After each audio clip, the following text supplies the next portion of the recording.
प्रधानमंत्री नरेंद्र मोदी और चीन के राष्ट्रपति शी जिनपिंग की ब्रिक्स में हुई मुलाकात के बाद भारत चीन के बीच पूर्वी लद्दाख में पेट्रोलिंग पॉइंट्स को लेकर समझौता किया गया।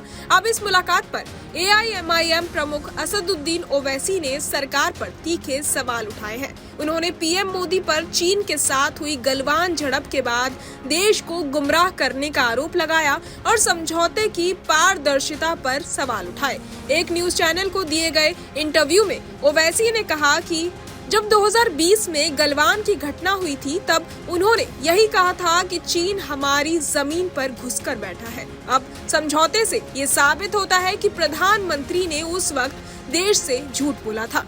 ओवैसी ने सरकार से ये मांग की कि ये समझौता संसद में लाया जाए ताकि देश को इसकी वास्तविकता का पता चल सके।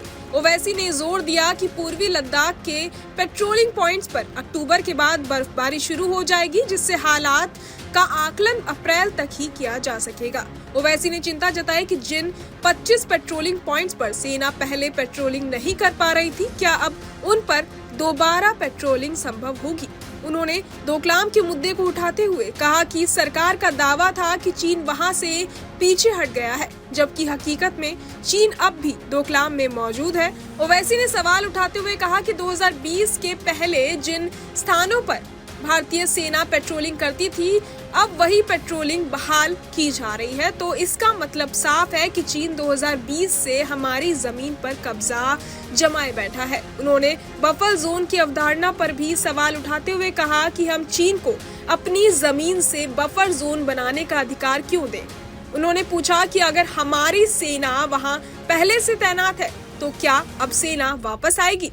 ओवैसी ने कहा कि शीतकालीन सत्र में हम इस मुद्दे को संसद में उठाएंगे और सरकार से स्पष्टीकरण मांगेंगे कि आखिर पिछले 4 साल से देश को गुमराह किया जा रहा है और 20 दौर की बातचीत के बाद भी कोई ठोस नतीजा सामने नहीं आया।